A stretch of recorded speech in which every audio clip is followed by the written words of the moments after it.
श्रद्धा हत्याकांड के बाद एक बड़ा सवाल यह भी है कि आखिरकार मई में हुई हत्या का आरोपी नवंबर में क्यों पकड़ा गया और कैसे पकड़ा गया।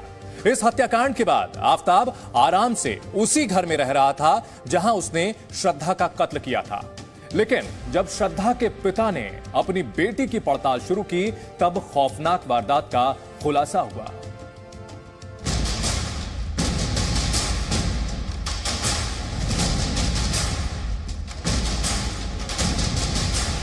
मुंबई के पास वसई में रहने वाली श्रद्धा की दिल्ली में 18 मई को हत्या हुई। श्रद्धा की हत्या करने वाला उसके शव को टुकड़े टुकड़े करके जंगल में जानवरों का निवाला बनने के लिए फेंकने वाला आफताब अमीन इसके बाद भी आराम से उसी मकान में रहता रहा। लेकिन किसी को कानों कान तक खबर नहीं हुई। सवाल उठता है 5 महीने से ज्यादा वक्त तक आखिरकार किसी ने श्रद्धा की खोज खबर क्यों नहीं ली। इसके पीछे श्रद्धा की जिंदगी का एक ऐसा राज छिपा है जिससे पर्दा उठाए बगैर इस मर्डर मिस्ट्री की तह तक जाना मुश्किल है।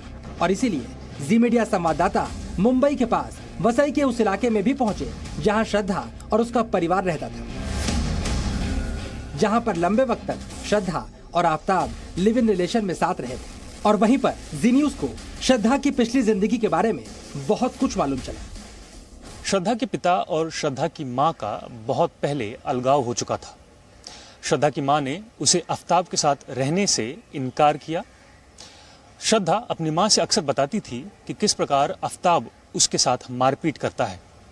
वर्ष 2020 में श्रद्धा की मां की मौत हो गई, जिसके बाद श्रद्धा के पिता ने उससे दरखास्त की कि वो आफताब को छोड़ उनके साथ रहने आ जाए, लेकिन श्रद्धा ने उनकी बात नहीं मानी। श्रद्धा से परिवार नाराज था, लेकिन फिर भी बेटी की फिक्र खत्म नहीं हुई थी। सोशल मीडिया और दोस्तों के जरिए परिवार को श्रद्धा की जानकारी मिलती रहती थी। लेकिन 18 मई के बाद यानी श्रद्धा की हत्या के बाद परिवार और दोस्तों का श्रद्धा से कांटेक्ट पूरी तरह से खत्म हो गया। श्रद्धा के दोस्तों द्वारा उसके परिवार को उसकी जानकारी मिला करती थी, लेकिन एक दिन श्रद्धा के दोस्त ने उसके भाई से यह शिकायत दर्ज कराई कि बीते 1 महीने से उसका फोन बंद आ रहा है। ऐसे में श्रद्धा के पिता को यह जानकारी मिलने पर वह पहले मुंबई और फिर दिल्ली मेहरौली पहुंचकर अपनी बेटी की गुमशुदगी की रिपोर्ट दर्ज करवाते हैं। श्रद्धा की गुमशुदगी की रिपोर्ट पहले महाराष्ट्र के मानिकपुर में दर्ज करवाई।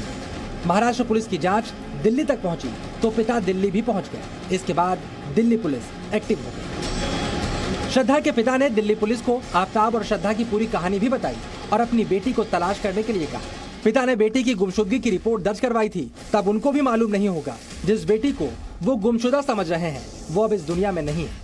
कुछ दिन पहले लड़की के फादर को ऐसा फील हुआ कि लड़की से टच में नहीं आया जा रहा है, लड़की मोबाइल पे कांटेक्ट नहीं हो रहा है या सोशल मीडिया पे कुछ नहीं एक्टिव है लड़की, तो वो मुंबई पुलिस गए। बताते हैं कि उन्होंने मिसिंग रिपोर्ट लिखवाई वहाँ पे। फिर मुंबई पुलिस हमारे पास आई सेइंग कि ये लड़की यहाँ पे आपके एरिया में कभी लाश देखी गई है और हमने फिर लीगल एक्शन इनिशिएट किया इसके अंदर। यानी जिस परिवार को श्रद्धा ने आफताब अंसारी के लिए छोड़ दिया था, आखिर में उसे ही श्रद्धा की फिक्र हुई और श्रद्धा के कत्ल की खौफनाक दास्तान सामने आई। श्रद्धा अपने परिवार की मर्जी के खिलाफ, अपने पिता की मर्जी के खिलाफ आफताब के साथ रहने को चली गई थी। श्रद्धा ने अपने पिता को छोड़ दिया था, लेकिन श्रद्धा के पिता एक बेटी को खुद से कभी अलग नहीं कर पाए। अगर श्रद्धा के पिता श्रद्धा का पता नहीं लगाते तो शायद श्रद्धा की मर्डर मिस्ट्री हमेशा हमेशा के लिए दिल्ली के मेहरौली जंगलों में दफन होकर रह जाती। कैमरा पर्सन पंकज के साथ नीलेश शुक्ला, जी मीडिया, मुंबई। जो शख्स किसी इंसान से प्यार करता हो वो उसी इंसान को कत्ल करने के बाद 35 टुकड़े कैसे कर सकता है। यही नहीं, कत्ल करने के बाद आफताब नॉर्मल जिंदगी जीता रहा। वो उसी घर में श्रद्धा के शव के टुकड़ों के साथ रहता रहा। श्रद्धा के मां बाप ने उसे काफी समझाया था, लेकिन श्रद्धा पर इश्क का जुनून सवार था।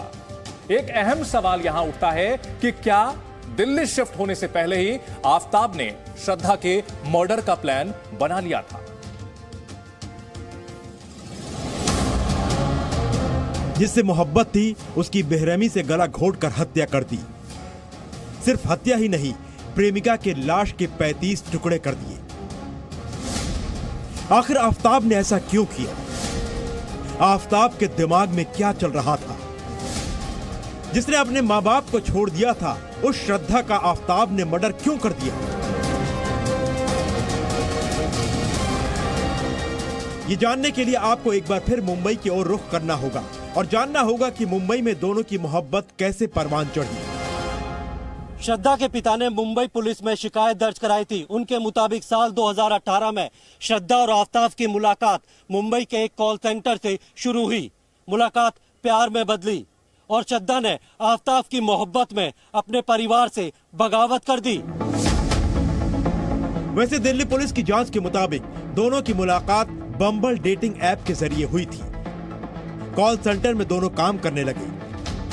इसके बाद दोनों मुंबई के वसई में लिविंग रिलेशनशिप में रहने लगे। मुंबई के वसई में ये वो घर है जहां श्रद्धा का परिवार रहता है। घर में फिलहाल ताला लगा हुआ है। इसी घर में श्रद्धा और उसके परिवार के बीच आफताब को लेकर काफी बहस हुई थी। एफआईआर में श्रद्धा के पिता के मुताबिक श्रद्धा की मां ने बेटी को काफी समझाया। कहा आफताब मुस्लिम है और वो हिंदू है। उनके परिवार में इंटरकास्ट या इंटर रिलीजन मैरिज नहीं होती है। लेकिन श्रद्धा ने माँ बाप की बात नहीं मानी। पिता के मुताबिक श्रद्धा ने अपनी मां को जवाब दिया कि मैं 25 साल की हो गई हूँ, मुझे अपनी जिंदगी का फैसला लेने का पूरा अधिकार है। मुझे आफताब पूनावाला के साथ लिविंग रिलेशनशिप में रहना है। ऐसा समझ लो कि मैं आज से आपकी बेटी नहीं। ये कहकर श्रद्धा सामान लेकर घर से चली गई। श्रद्धा आफताब के साथ पहले मुंबई के नया गांव और फिर वसई में साथ साथ बिना शादी किए रहने लगे, यानी दोनों की जिंदगी लिविंग रिलेशनशिप में गुजरने लगी। श्रद्धा आफताब के साथ शिफ्ट तो हो गई, लेकिन बहुत ही जल्द उसके ख्वाब टूटने लगे। मुंबई के वसई में लिविंग रिलेशनशिप में रहने के दौरान आफताब और श्रद्धा में झगड़े होने लगे। पिता के मुताबिक श्रद्धा अपनी मां को फोन कर बीच बीच में बताती थी कि आफताब उसे झगड़ा और मारपीट करता है। इस बीच श्रद्धा की मां की मौत हो गई। इसके बाद श्रद्धा ने पिता को भी झगड़े और मारपीट की कहानी बताई। पिता ने श्रद्धा को घर वापस आने को कहा, लेकिन आफताब ने माफी मांगकर श्रद्धा को मना लिया।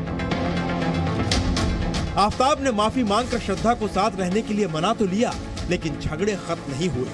पुलिस के मुताबिक आफताब ने बताया कि जब दोनों में झगड़ा होता था तो दोनों बेकाबू हो जाते थे। श्रद्धा और आफताब दोनों एक दूसरे पर बेतहाशा चीखने और चिल्लाने लगते थे।